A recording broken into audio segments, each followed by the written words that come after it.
إلى يوم القيامة أما بعد فقد قال في كتابه الكريم ولا تفسدوا في الأرض بعد إصلاحها وادعوه خوفا وطمعا إن رحمة الله قريب من المحسنين وقال النبي صلى الله عليه وسلم إذا عظمت أمة الدنيا نزعت منها هيبة الإسلام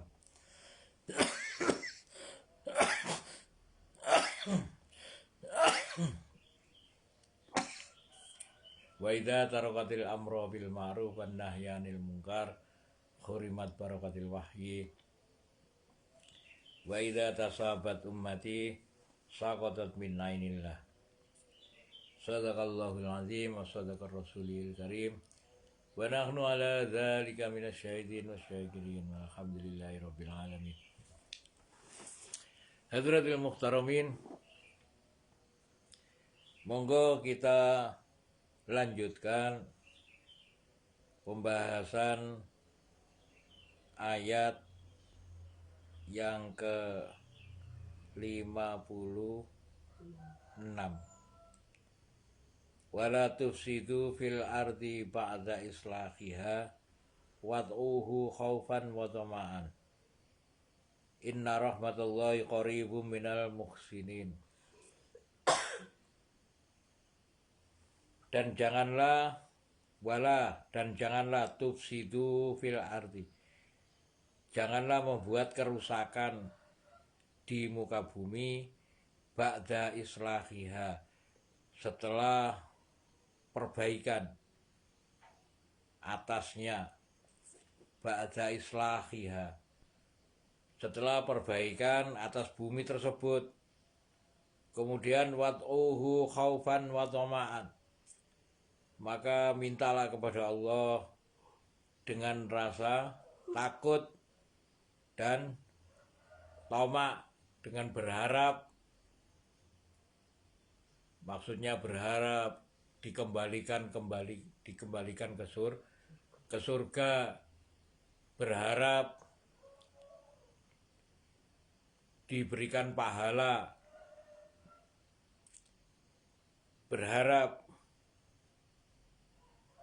diampuni dosa-dosa. Masya Allah. Inna rahmatullahi qaribum minal muhsinin. Inna, sesungguhnya rahmatnya Allah itu qarib, dekat, sangat dekat, minal muhsinin, dengan perbuatan baik. Hadratil Muhtaramin, monggo sama-sama kita renungkan ayat sebelumnya. Allah Subhanahu wa taala telah memberitahukan kepada kita, ud'u rabbakum,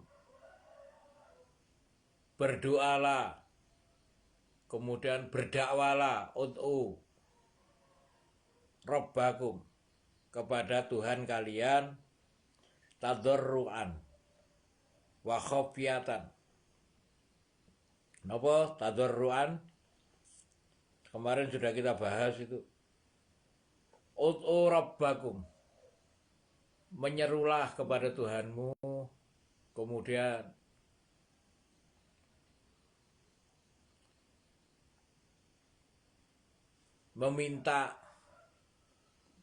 meminta kepada Tuhanmu. Tadarruan itu maksudnya dengan rendah, dengan rendah hati, kerendahan, dengan lemah lembut.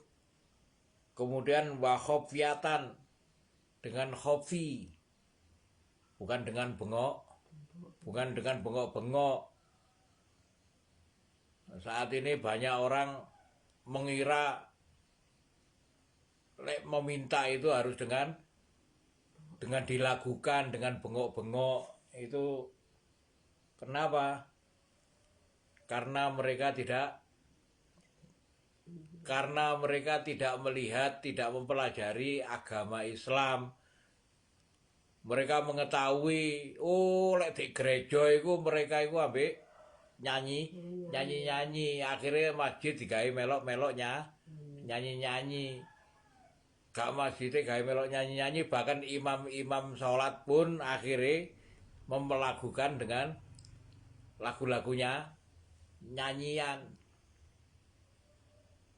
Pas zikir, pas berdoa digawe model bengok-bengok kaya modelnya nyanyi. Perkara napa niku? Perkara mereka tidak belajar agama. Belajar agama itu orang yang bisa mengkoreksi tentang amalanmu. Bukan orang-orang jauh yang di sana-sana. Bukan orang yang jauh darimu yang tidak tahu keburukanmu. Banyak orang yang datang ke sana kemari mendatangi majelis-majelis ilmu. Apakah itu tidak baik? Oh baik. Selama dia itu berusaha mencari majelis yang sekiranya bisa memperbaiki diri.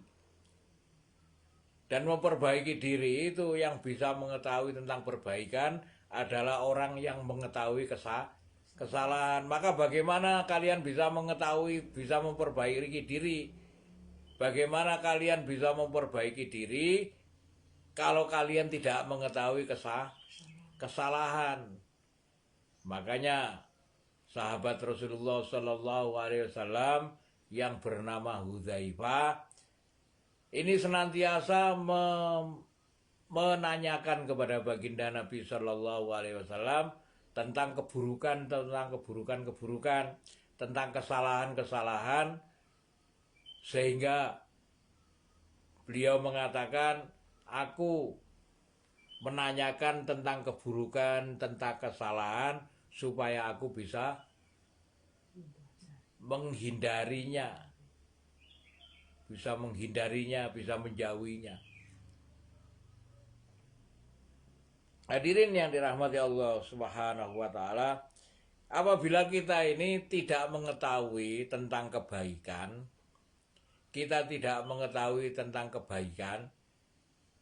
minimal kita itu tahu tentang kesalahan.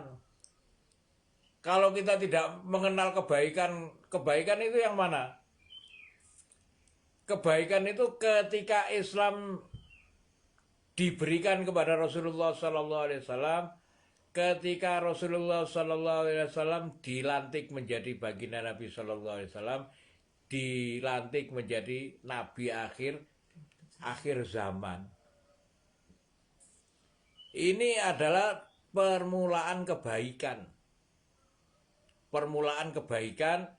Bagaimana Rasulullah Sallallahu Alaihi Wasallam itu mengajak manusia yang dahulunya cinta terhadap dunia menjadi cinta terhadap akhirat. Yang dahulunya cinta kepada amwal itu apa? Harta, sehingga dia mencintai amal. Tidak lagi mencintai amwal tetapi mencintai amal. Dari mencintai dunia, meninggalkan mencintai dunia, menuju mencintai akhirat. Dari mencintai amwal, menuju cintai amal.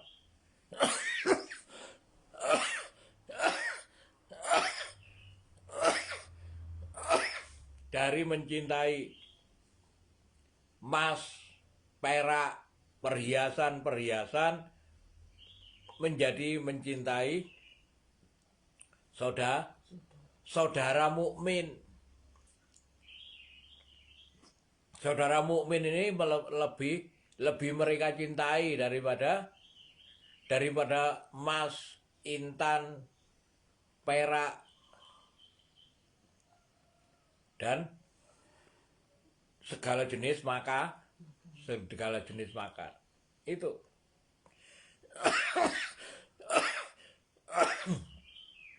Maka bagaimana kita itu bisa mengetahui tentang amalan-amalan, bagaimana kita itu bisa mengetahui tentang perbaikan-perbaikan kalau kita tidak mencari ilmunya.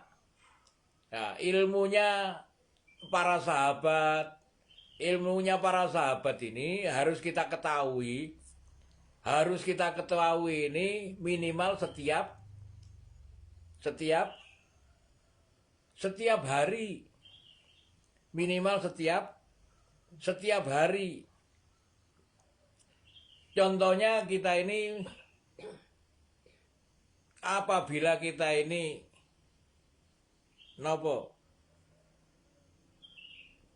membaca Hayatus Sahabat, membaca Hayatus Sahabat, hikayat para sahabat. Ada berapa hadis yang di sana itu? Ada berapa hadis? Ada yang di yang di jilid pertama. Ada di jilid pertama itu ada sekitar 1400 hadis. 1400 berapa itu? 50, hampir 1500. Hampir 1500 hadis. Sedangkan Hayatus Sahabat itu terdiri dari 3 jilid buku yang tebal. Ada rata-rata 1500 berarti 4000. Berarti 4500. Nah, kalau kita ini dalam satu tahun itu terdiri dari berapa hari? 360 hari. Ketika kita ini belajar setiap hari 1 hadis, itu berarti masih 3600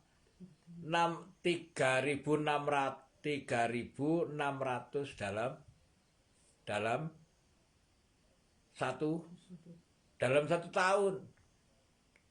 Dalam 10 tahun 3.600. Dalam 10 tahun 3.600. Berarti gak entek 10 tahun. Tidak habis 10 tahun. Nah, kalau semisal saat ini kadang-kadang kita ngaji ke sana kemari, tidak sempat mencari tahu tentang Hayatus Sahabat. Padahal Hayatus Sahabat, kehidupan para sahabat itu merupakan tolak ukur. Ukuran manusia itu mengikuti petunjuk. Dawai Kanjeng Nabi, ashabi kan nujum. Ashabi, sahabatku itu seperti bintang-bintang di langit. Ashabi kan nujum. Maka barang siapa yang melakukan perjalanan,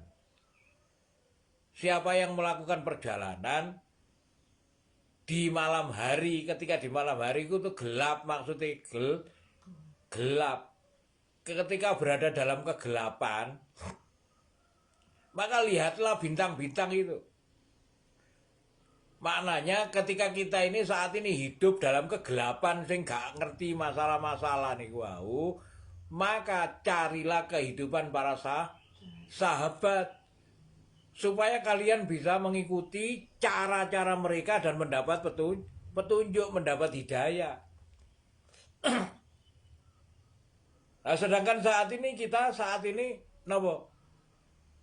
Mencari dunia, mencari ilmu dunia mulai pagi sampai sore, mencari ilmu dunia. Hayatus sahabat satu aja kita nggak dapat. Masalah ilmu agama dalam sehari satu aja nggak mau.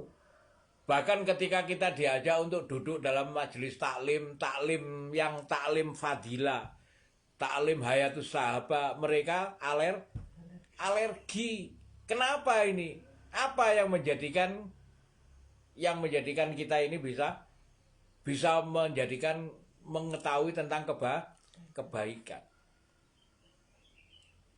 Maka Allah Subhanahu wa taala menegaskan wala tufsidu fil ardi. Jangan membuat kerusakan di muka bumi. Orang yang membuat kerusakan ini gimana? Nah, kalau semisal dohirnya ada orang setelah membangun apa jenenge niku bangunan, setelah membangun bangunan kemudian didodoli, di napa jenenge dirusaki niki dihancurkan. Kira-kira ketika sampean setelah membangun bangunan kemudian ada orang datang membawa hammer, membawa palu yang besar, memukuli bangunan sampean sehingga rubuh, gimana kira-kira? Sampean akan marah. Padahal bumi ini dulunya ini dalam keadaan dolala, dalam keadaan gelap. Bumi ini dulu dalam keadaan jahil. Sehingga sebelum masa Islam itu mereka ini dikatakan orang-orang jahiliyah, orang-orang yang bodoh. Maknanya ketika kita saat ini berusaha memunculkan kembali kebodohan, artinya kita itu melanggar perintah Allah. Wala tufsidu fil ardi, dan janganlah membuat kerusakan di muka bumi. Ketika kita ini melanggar perintah Allah, apa yang dilanggar? Jangan membuat kerusakan. Kalau sampean tidak membuat kerusakan, artinya minimal sampean harus tahu tentang kebaikan. Cari kebaikan, kemudian mengamalkan kebaikan. Apa itu kebaikan? Contoh daripada kehidupan Rasulullah Shallallahu Alaihi Wasallam itu adalah kebaikan. Contoh dari kehidupan para sahabat itu kebaikan. Hanya contoh saja dulu. Bagaimana sampean bisa mencontoh kalau sampean tidak tahu tentang kehidupannya para sahabat? Sampean nggak tahu. Sampean kenal tentang Hudzaifah bin Yaman? Gak tahu. Sing kenal sapa? Lionel Messi. Nah, Lionel Messi itu adalah napa? Orang-orang Yahudi yang dididik oleh mereka untuk dijadikan tokoh sepak bola.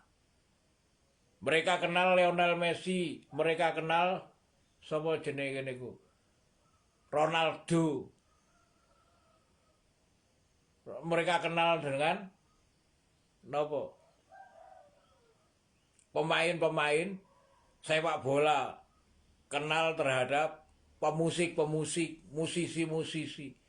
Tapi mereka tidak kenal tentang Hudzaifah, Mu'ad bin Jabal. Mereka nggak kenal terhadap sahabat-sahabat Rasul. Kenapa? Karena hari-hari tidak berusaha mencari tahu. Padahal mereka ini adalah contoh kehidupan yang akan diridhoi. Allah Subhanahu wa taala berfirman, "Was-sabiqunal awwalun minal muhajirin wal ansor walladzina tabauhum bi ihsan radhiyallahu anhum wa radu an. Adapun orang-orang yang awal-awal masuk Islam, orang-orang yang menjadikan perbaikan, orang-orang yang mengawali kebaikan untuk perbaikan, yaitu dari golongan muhajirin dan ansor. Walladzina tabau biihsan, dan siapa saja yang mau mencontoh dengan sebaik-baiknya, tabauhum mengikuti dengan sebaik-baiknya, maksudnya tidak ditambahi dan tidak dikurangi, dengan sebaik-baiknya. Radhiyallahu anhum wa radu'an, maka Allah bakal ridho dan mereka bakal ridho terhadap ketentuan agamanya Allah Subhanahu wa ta'ala. Dan mereka ini bagaimana mereka bisa mengetahui kehidupan para sahabat kalau tidak mencari. Yang kita ketahui nopo ngaji seminggu pisan, ya ngaji seminggu sekali. Apa yang dibahas tentang masalah fikih. Ini yang paham. Pemahaman fikih. Fikih itu pemahaman fikih. Fikihnya yang bagaimana? Bab hukum tentang ibadah. Bab hukum. Padahal kehidupan ini bisa mentaati hukum, bisa menungso itu bisa mentaati hukum karena mereka ini beriman. Beriman ini karena mereka beramal. Iman akan datang ketika mereka beramal. Bukti ini apa? Tata jafa junubuhum anil madoji'i yat'una rabbahum khaufan wa tama'am wa mimma razaqnahum yunfikun fala ta'lamu nafsum ma ukhfiya lahum min qurrati ayun jazaa'an bima kanu ya'malun. Menungso niku tidak akan mengetahui tentang apa yang disembunyikan oleh pandangan mata yang menyejukkan pandangan mata. Fala ta'lamu nafsum ma ukhfiya lahum min qurrati ayun jazaa'an bima kanu ya'malun. Itu sebagai balasan dari amal. Yang menyejukkan pandangan mata itu adalah iman. Dengan iman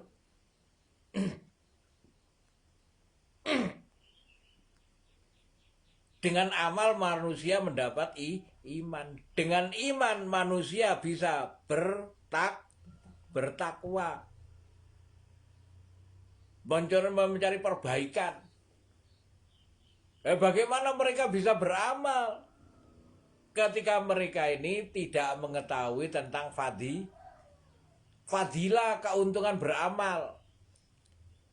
Keuntungan beramal ini diketahui oleh para sahabat. Bagaimana duduk dalam majelis sesaat duduk dalam majelis ilmu, kemudian mempelajari satu ayat,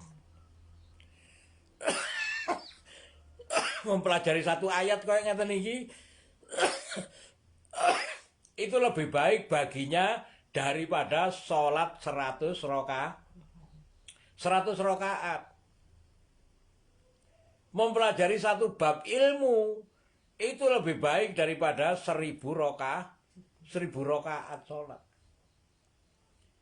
Kenapa mereka nggak mau? Karena mereka nggak tahu ilmu ini fadilah nih kok. Sehingga apa yang terjadi? Dari hari mereka ini menanam benih kerusakan. Padahal Allah Subhanahu wa ta'ala nyatakan wala tufsidu fil ardi. Janganlah membuat kerusakan di muka bumi ba'da islahiha. Setelah setelah perbaikan. Dunia ini dulu rusak, kemudian diperbaiki dengan Islam. Yang memperbaiki ini adalah Islam. Ketika sampean itu melepaskan Islam dengan menganggap Islam ini seakan-akan sama saja dengan agama-agama yang lain. Sebelum agama Islam itu ada agama namanya agama Nasrani. Apakah setelah ada agama Nasrani ada perbaikan? Nggak ada. Nggak ada perbaikan. Nggak ada perbaikan setelah agama Nasrani. Tercatat sahabat-sahabatnya Nabi Isa itu namanya Hawariyin. Itu ada berapa orang sahabat?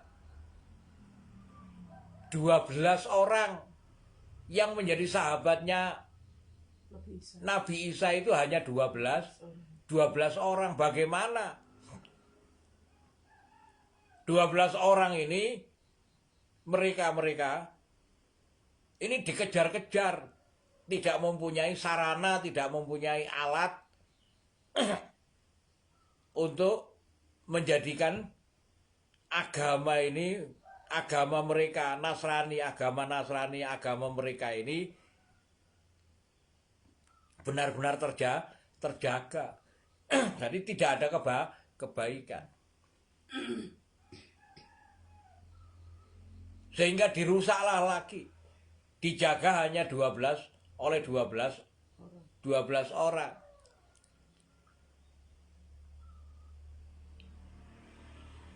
Sampai 571 Masehi, maka lahirlah baginda Nabi Shallallahu Alaihi Wasallam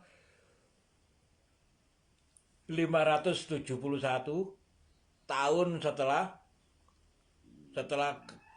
napa jenenge Nabi Isa alaihissalatu wassalam lahir. 571 tahun baru kelahiran Nabi Muhammad. Nah, setelah 40 tahun dari 571 tahun berarti 611 tahun baru ada perbaikan, diawali ketika Rasulullah Shallallahu Alaihi Wasallam menerima wahyu. Nah ini mulai ada perbaikan yang seharusnya kita ini pertahankan. Kalau kita tidak mempertahankan, artinya kita ini ikut dalam kerusakan. Wala tufsidu fil ardi ba'da islahiha. Dan janganlah kamu membuat kerusakan di muka bumi ini setelah perbaikan atas bumi tadi. Kemudian wat'uhu khaufan wa tama'an. Kemudian mintalah kepada Allah Subhanahu wa taala dengan rasa takut. Agama ini beramal supaya manusia ini mempunyai rasa takut kepada Allah, takut kepada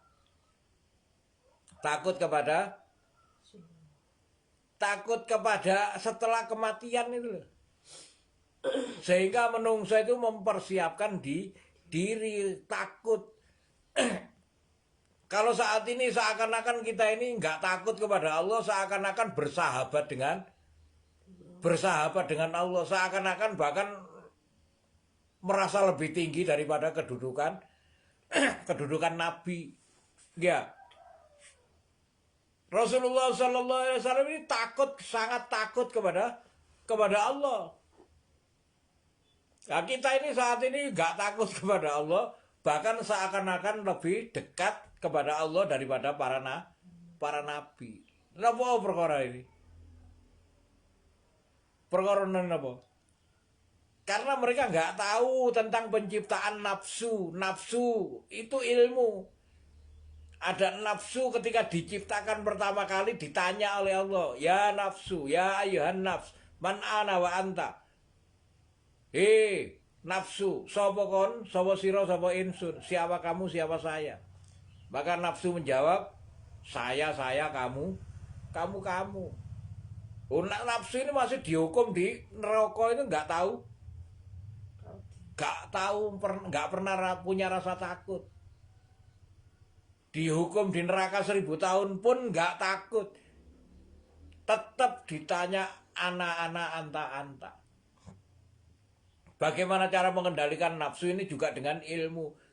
Kalau sampean nggak merasa, nggak, artinya ketika sampai saat ini sampean nggak merasa takut kepada Allah, oh berarti sampean ini hidup ditopang oleh nafsu. Hidup sampean ini berada dalam kendali nafsu.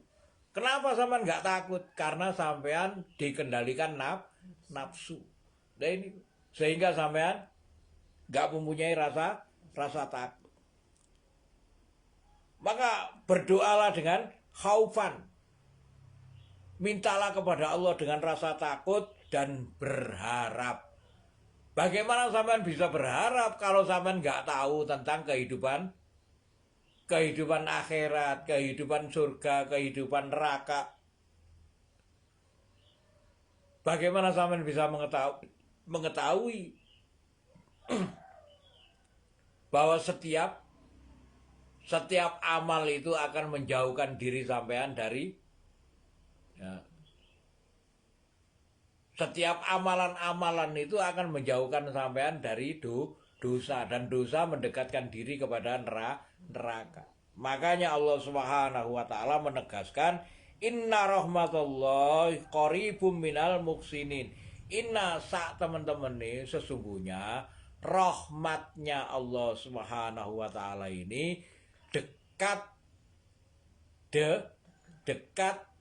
qaribum minal muksinin, sangat dekat terhadap perbuatan baik. Kalau sampean nggak mau berbuat baik, artinya sampean membuat kerusakan. Jadi sampean cari di tempat apa? Di tempat tersembunyi dalam hati sampean. Namanya sanubari. Sanubari sampean. Hati sampean yang paling dalam. Apakah benar sampean ini sudah beriman? Apakah benar sampean itu sudah mempercayai tentang kehidupan akhirat? Kalau sampean nggak percaya kehidupan akhirat, apakah sampean itu termasuk orang beriman? Ya seharusnya di hari-hari itu kita direnungkan tentang masalah-masalah ini. Sampean tidak pernah berharap tentang khaufan wa tama'an. Tidak pernah berharap dengan rasa takut kepada Allah. sehingga sampean menganggap bahwa kehidupan esok ini nggak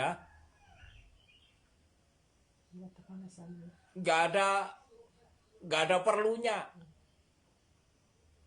Hari-hari sing dikejar dunia. Nah niku.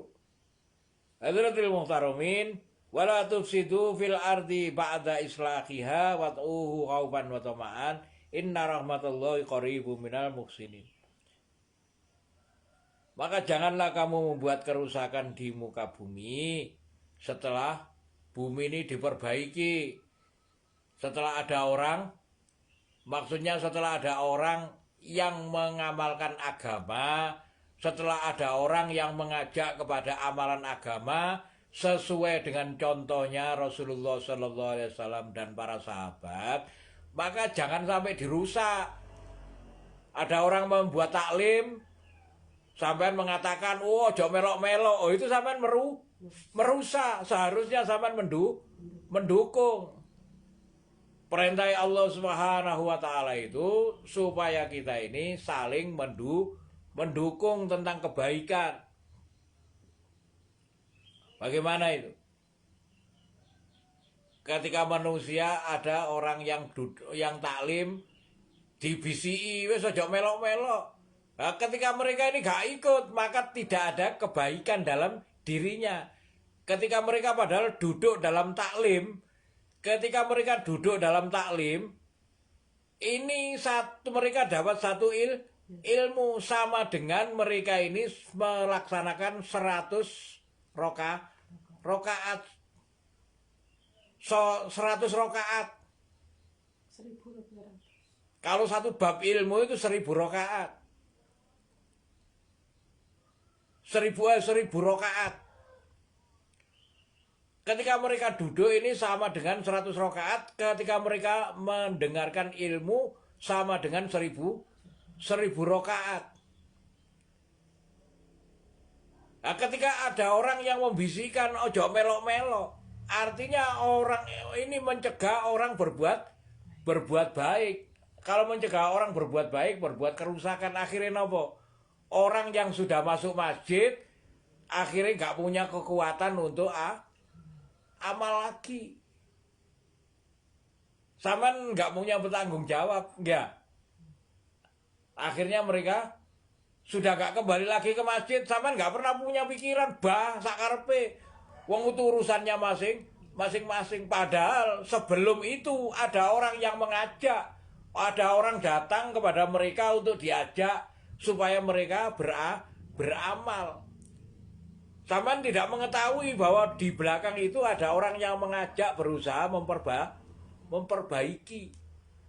Dulunya masjid nggak ada orang, sekarang banyak orang, seakan-akan itu adalah masing-masing. Padahal di belakang itu ada orang yang datang untuk mengajak.